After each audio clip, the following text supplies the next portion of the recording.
I never thought I would be one of those people writing an emotional novel-length post online to strangers, but here I am at 2:07 a.m., sitting on the edge of my bed with my laptop open, trying not to cry loud enough to wake the man sleeping 5 feet away from me, the man I've been with for 3 years, the man who says he loves me, the man I just realized might not like the parts of love that require effort. And that realization scares me more than anything. Sometimes it's not the big betrayals that break you. Sometimes it's the moment you're standing in the rain, begging the person who claims to care for the bare minimum, and they look you in the eyes and choose themselves instead. I think that was the moment something cracked inside me. The day itself was normal. Work was stressful, but nothing catastrophic. A coworker was out sick, so I covered. Meetings piled up. My boss was in a mood. I skipped lunch. By the time my shift ended, I was exhausted and ready to go home, shower, and maybe watch something dumb on the couch and just breathe. But when I stepped outside, I realized my bus was canceled because the storms messed with the routes. It was pouring like soaked dash through dash your dash jacket, dash and dash seconds pouring. I felt my stomach drop. I looked at the time. My boyfriend had already gotten off work and was home, so I texted him, "Hey love, bus was canceled. Could you pick me up?" 3 minutes later, he replied, "I'm tired. Staying in." That was it. No. Are you okay? How bad is it? When's the next bus? Let me think. Just no. I stared at the message in disbelief, standing under the office awning while rain splattered my shoes. It wasn't a dramatic request. He was home. The drive was 10 minutes. It wasn't a habit. I rarely ask him for favors like this.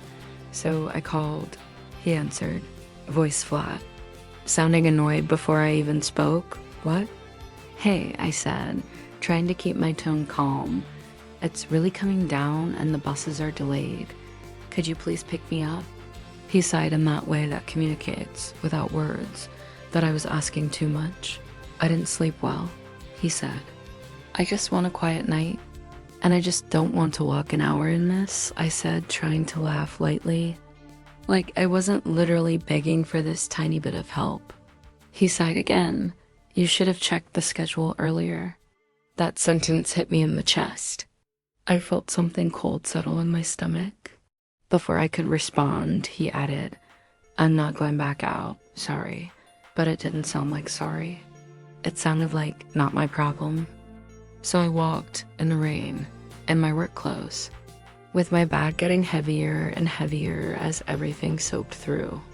Cars splashing water onto the sidewalk, my hair plastered to my skin, my glasses fogging and streaking. And the whole time, instead of being angry, I was talking myself down. He had a rough day. He needs rest. He doesn't realize how bad this is for you. You shouldn't make a big deal out of this. Because I've trained myself to think of his needs before my own. But halfway home, something inside me shifted. Not dramatically, not angrily. Just silently. I realized that if the situation were reversed, I would have gotten in the car without hesitation. I wouldn't have checked the schedule. I wouldn't have said I was tired. I would have grabbed my keys and gone because someone I love needed something small and doable. And I wouldn't have resented it. Why didn't he feel the same? By the time I reached our building, my shoes squelched when I walked. I could feel water dripping down my spine. I had rain in my bra. Not an ounce of dry fabric left. I opened the apartment door, and there he was, warm, dry on the couch, headset on, gaming. His back to the door, his posture relaxed. He didn't even pause the game. He just turned his head slightly and said, with a half-annoyed, half-dismissive tone, "You should have checked the schedule earlier." That was the moment something inside me quietly broke. Not loudly, not dramatically. Just the soft click of something finally giving way after holding too much for too long. I didn't respond. I didn't trust myself to. I went straight to the bathroom, peeled off my wet clothes, tossed them into the hamper, and stepped into a steaming shower. Not even because I wanted to relax, just because I needed to not be freezing. And when the hot water hit me, I expected relief. Instead, I started crying, quietly at first, then shaking. Not because of the rain, but because suddenly it wasn't about tonight anymore.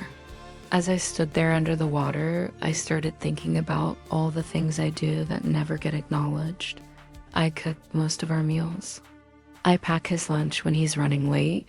I remember his mom's birthday, and his dad's, and their anniversary. I comfort him when he has panic attacks. I listen to him when he vents about work. I plan our vacations. I schedule appointments. I clean when the house gets overwhelming. I initiate serious conversations because he avoids them. I make sure our lives function smoothly.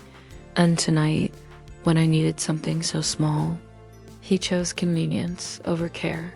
I came out wrapped in a towel, red-eyed, trying to keep myself composed. He looked up from the TV, finally noticing something was off. "You good?" I nodded, too drained to lie convincingly. He frowned. "You seem upset." "I'm fine," I said, because I didn't want to have this conversation while wearing a bath towel with mascara stains on my cheek. He shrugged and turned back to his game. I dried off, dressed, and sat on the far side of the couch. Quiet, but not passive-aggressively quiet, just tired. Eventually, he paused his game and said, "You're mad because I didn't want to drive in the rain." I didn't respond. He continued, "You're being dramatic." That word, dramatic. Something inside me froze. Because dramatic means you're overreacting. Your feelings are inconvenient. I don't have to take this seriously. I didn't yell. I didn't argue. I didn't slam a door. I just shut down. He noticed. But not in a caring way, more like, "Why are you making this awkward?"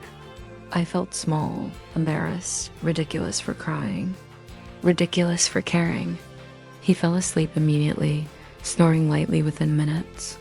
I lay next to him facing the wall, eyes wide open, realizing I couldn't just stand to look at the man I loved because suddenly I wasn't as sure he loved me in the way I understood love. I thought about the future, about marriage, about kids someday, about me still carrying everything while he worries about getting interrupted during a video game. It hit me that I might not be imagining problems. I might be finally seeing them. And that realization kept me awake until nearly 3 a.m., my laptop glowing in the dark, his breathing steady beside me, and me wondering, is this my life forever? Posting here isn't about hating him. It's not about ending things on the spot. I'm not looking for excuses to leave. I'm looking for perspective. Because I genuinely don't know anymore. Am I overreacting? Or have I been underreacting for years? Because tonight, I honestly felt alone in my own relationship. I wake up the next morning with the kind of heaviness in my chest that usually only comes after someone dies. That sounds dramatic, but that's exactly how it feels like something ended last night. Maybe not the relationship itself, but my ability to pretend everything is fine. My boyfriend is already up, moving around the bedroom. I can hear dresser drawers opening and closing, the soft shuffle of him getting dressed for work. I keep my eyes closed, facing the wall, not ready to interact. Eventually he says, "You're still asleep?" There's no concern in the tone, no warmth, just a neutral observation with a hint of impatience, like my emotional shutdown from last night is an inconvenience for his morning routine. I open my eyes slowly. I didn't sleep well.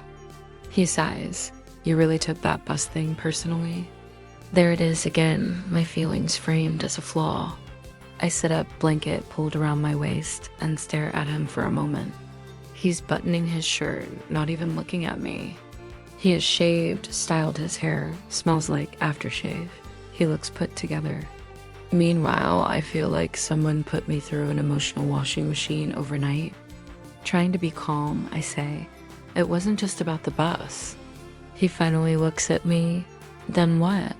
I opened my mouth to explain all the things that were swirling in my mind last night, the imbalance, the emotional labor, the loneliness, but I suddenly realized I don't even know where to start. How do you summarize years of silent disappointment in one morning conversation before work? I just felt unsupported, I finally say. Instead of empathy or curiosity, he gives me a sigh-smile combo I've come to recognize. The one that means, you're making this a bigger deal than it is.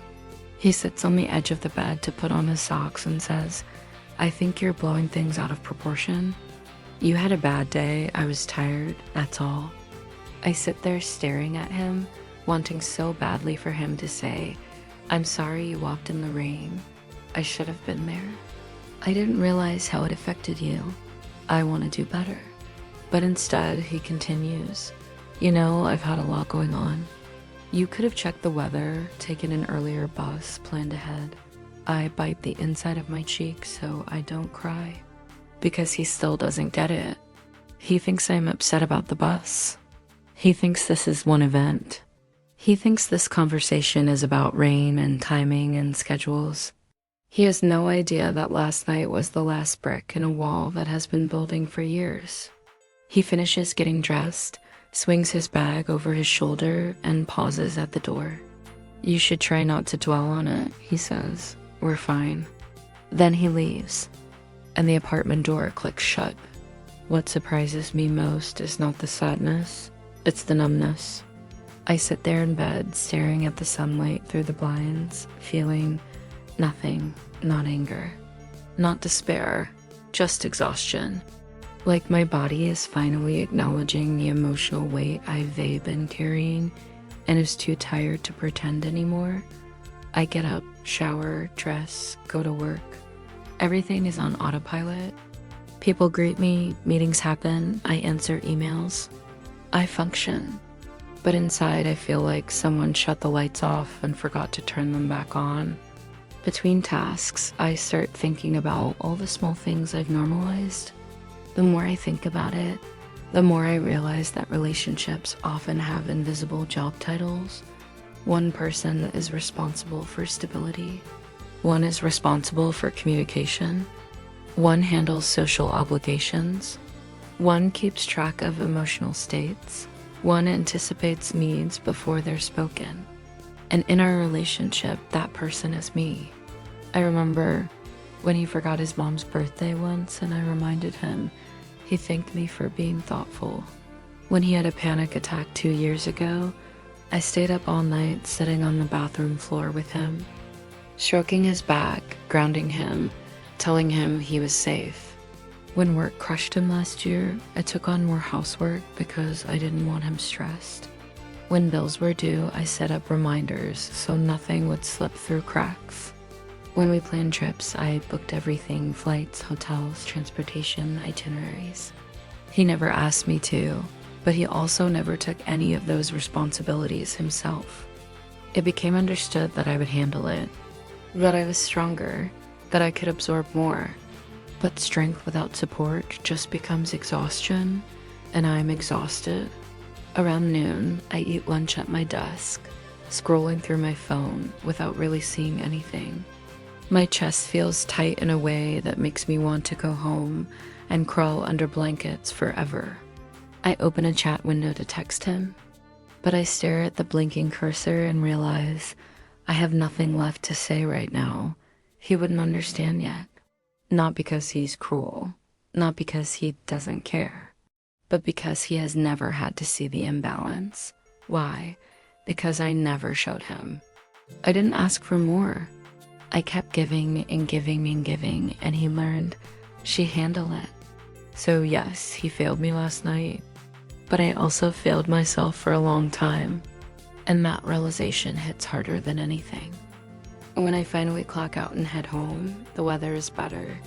No rain, dry streets, birds, people sipping iced coffees. Normal life happening while I walk through the world feeling like someone pulled the rug out from under my emotional reality. On the way, I think, should I talk to him tonight? Should I let it sit? Should I pretend everything is normal? I don't want to start a fight, but I also don't want to go silent and swallow everything again. I have swallowed enough. He's already home when I arrive, lounging on the couch again, looking relaxed. TV is on, some documentary playing. He glances up when I walk in. Hey, I place my bag down quietly. Hi. He looks at me for a beat, then asks, "You okay now?" There is a hopeful tone in his voice, like he's waiting for me to say, "Yes, I overreacted. Everything's fine." But I can't give him that. I sit in the armchair instead of next to him on the couch. That alone makes something flicker across his face, mild confusion, maybe discomfort. He mutes the TV. "Do you want to talk about it?" For a moment, I think maybe he's ready now. Maybe he wants to understand. Maybe he can meet me halfway. I nod slowly. "Yes, I think we need to." He shifts, getting into a more serious posture. I take a moment to collect my thoughts, and then I finally say, "It wasn't about the rain. It wasn't about the bus. It was about feeling like I'm always the one taking care of everything emotionally, practically, and when I needed something small, he didn't want to be inconvenienced." He opens his mouth, but I hold up a hand. "Please let me finish before responding." He nods reluctantly. I continue. "I know you were tired. I know you want downtime. I want those things too. But relationships mean supporting each other even when it's not convenient. And last night, it felt like your comfort mattered more than my well-being." He sighs again, a pattern I now really, really hate, and says, "I think you're making it bigger than it is." My pulse picks up. He adds, "You're acting like I don't support you at all, and that's not true." He says this like it's a logical rebuttal that ends the discussion. Like because he isn't a monster, I shouldn't be hurt. And this is the part so many women understand. When a man hears criticism as accusation instead of feedback, everything shuts down. He continues, "I love you. I care about you. But I'm tired. I need rest too, and last night I just couldn't deal." I take a slow breath and answer, "I'm not asking for perfection. I'm asking for partnership." He frowns. "I don't know what that means." We already split bills, chores. I let out a small, humorless laugh, and here it is. Men often understand partnership as shared logistics. Women often mean emotional labor. I try again. Being partners means stepping up when the other person is having a harder time. It means seeing that someone is struggling even when they don't spell it out. It means recognizing that we both get tired and we both deserve support. He shakes his head. "But you never ask. How am I supposed to know you need something if you don't tell me?" I stare at him, stunned, because from his perspective, it's true. I didn't ask every time. I didn't say, "I'm drowning. I'm overwhelmed. I'm tired of being strong." Instead, I just handled it. I step in before things fall apart. I anticipate problems. I prevent messes before they happen. I absorb emotional blows before they land.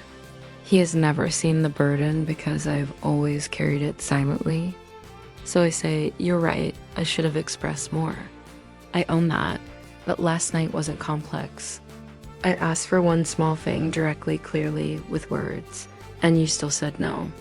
That lands. He looks away. For a moment, silence. Then he says something I didn't expect. "I'm not good at emotional stuff. I don't know how to be what you need sometimes." My heart softens. Not fully, but a little. Because that is the first honest, vulnerable sentence he has said since this started. I answer gently, "You don't have to be perfect at it. You just have to try." He nods slowly, rubbing the back of his neck, staring at the carpet like the conversation is a math problem he can't solve. "I do try," he says. "Just maybe not in the ways you want." That is also true. He fixes things around the apartment before I even notice they're broken. He always fills my gas tank when he drives my car. He works hard. He's loyal. He's not a bad partner. But relationships aren't just chores and tasks and functioning.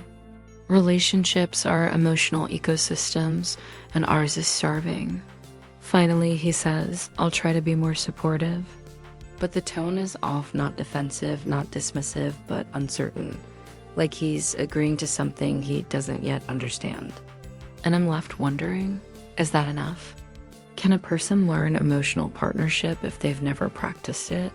And more importantly, do I have the strength to keep teaching? I wish I had answers. For now, all I have is the lingering ache of realizing that loving someone doesn't automatically mean they know how to love you back in the way you need. That night, after our conversation, he goes to shower and I go to the balcony. It's dark outside, but the air is cool, the kind that feels like your lungs are finally breathing something real after days of stale emotional air. I sit on the outdoor chair and realize I'm physically in our apartment, but mentally somewhere far away, standing at a crossroads I didn't know existed until yesterday. Because this isn't about the rain, not anymore. It's about every moment leading up to it. Every small disappointment I swallowed, every emotional chore I took on, every time I said it's fine when it wasn't. And now I have to decide, do I keep swallowing? Or do I finally speak loudly enough that something actually changes?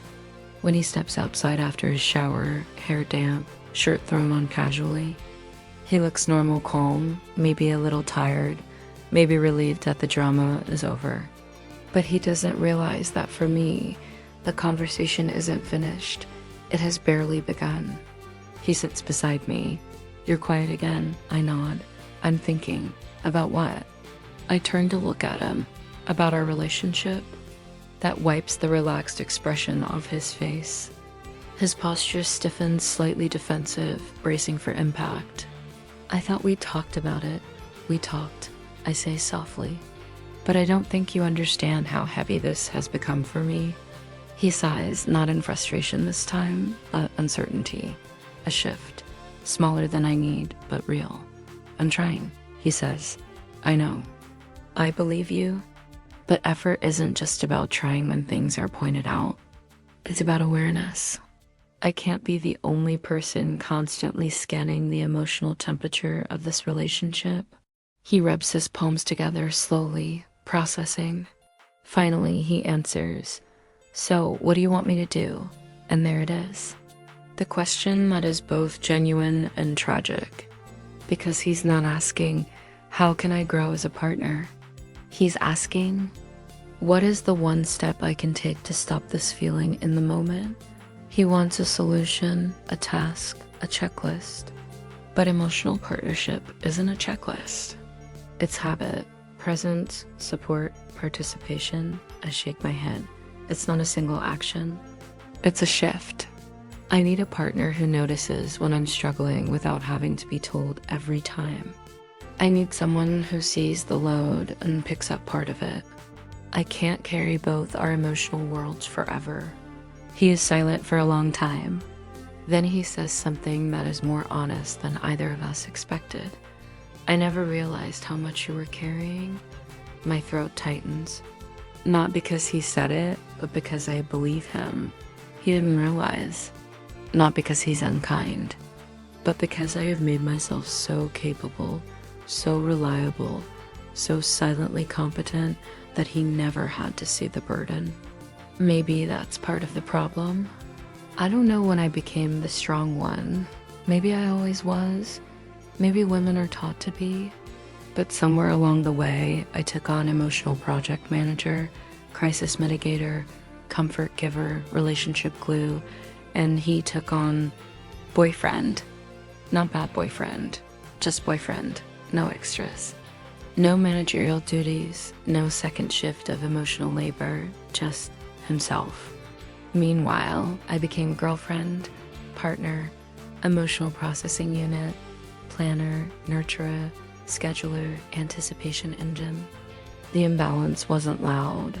It was quiet, silent, invisible to everyone but me.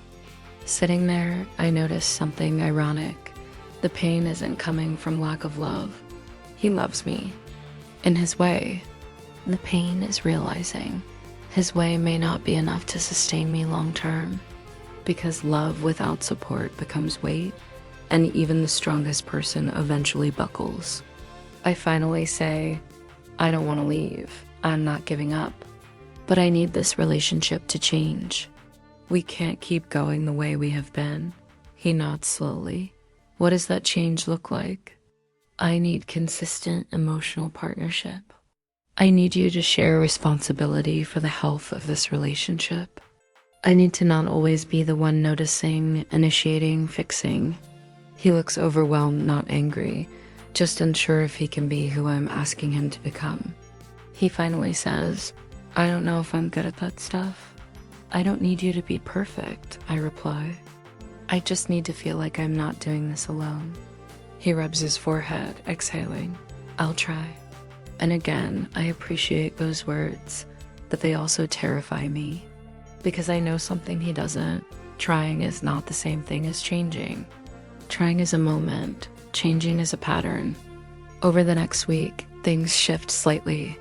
Small things at first. He asks how my day was before talking about his. When we finish dinner, he helps wash dishes without being asked. He puts reminders in his phone for birthdays and bills. He touches my back gently when he walks past me in the kitchen, a silent check-in. He asks, do you need anything? A couple of times, not perfectly timed, not intuitive yet, but intentional.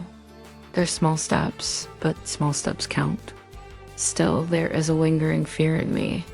What if it doesn't last? What if he's working to calm the storm rather than rebuild the foundation? What if he's reacting instead of evolving?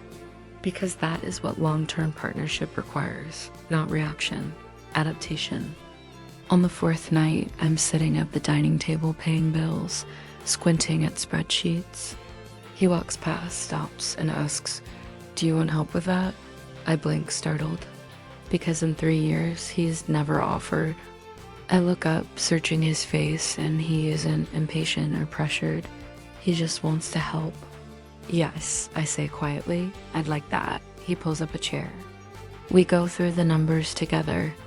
He is focused, present, trying, and for the first time in a long time, I feel something melt inside me, just a little. Hope. Not naive hope. Measured hope. Hope based on small but real effort. But here's the uncomfortable reality I still carry. Even if he tries, he will never care as instinctively as I do. He may never be the person who notices emotional shifts without being told, anticipates needs before they become crises, carries invisible labor without thinking, and I can't decide yet whether that is a flaw or simply a difference. Because maybe the real question isn't, can he change enough? Maybe it's, can we build a relationship where both of us are supported in ways that feel fair, even if we support each other differently? I don't know the answer. Not yet. But here's what I do know. I will no longer carry this relationship alone. If he joins me in the work consistently, genuinely, there is a strong chance we can build something better than what we had. If he slips back into comfort and complacency, then I will need to face a truth I've been avoiding. Love is not enough without partnership, and I deserve partnership. One night, after he goes to bed early, I sit down with a notebook, something I haven't done in years. I write, what do I need in a relationship? The list comes faster than I expect. A teammate, someone who notices when I'm not okay, someone who demonstrates care, not just claims it, someone who takes responsibility for our shared life, someone who doesn't treat my tiredness as less valid than his, someone emotionally curious, someone who chooses partnership over convenience. Then I write the harder list. What am I willing to give? Communication, patience, vulnerability, support, understanding, imperfection, space to grow. Finally, I write, what am I no longer willing to be? And that list is short. The only person doing emotional labor, the default caretaker, the silent carrier of hidden weight. A few nights later, I tell him, I want us both to check in weekly, not as a performance review, but as a way to not let resentment build. He nods. He is listening more now. We sit on the couch, legs touching, and talk honestly for 30 minutes. He doesn't get defensive. He doesn't minimize. He tries. Will this hold? Time will answer that. Relationships are not built in one apology or one promise. They are built in repetition. People show love in patterns, not speeches. This last week has taught me something I wish I had understood years ago. Women aren't breaking down over one forgotten chore or one rainy walk home. Women are breaking down because they have been carrying 98% of the emotional responsibility for so long that the 2% moment finally snaps the tension wire. It's not the straw. It's the pile. And it is terrifying how quietly a pile can build. Do I love him? Yes. Do I want this to work? Absolutely. Do I also now understand that love is not a guarantee of emotional safety or balanced partnership? More than ever. So for the first time in 3 years, I'm not just hoping things improve. I'm watching the follow through. I'm looking for actions, not words. And I'm not afraid to walk away if those actions never come. Because here's the truth I wish someone had told me at 2022, 25. You can be the strongest person in the world, but even the strongest person should not carry alone.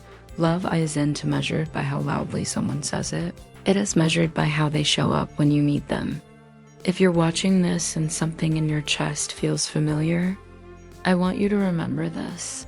You deserve partnership, not performance. You deserve someone who notices your silence without waiting for you to break. You deserve support, not just love and name. And if no one has told you lately, you are not dramatic for wanting to feel cared for. You are human.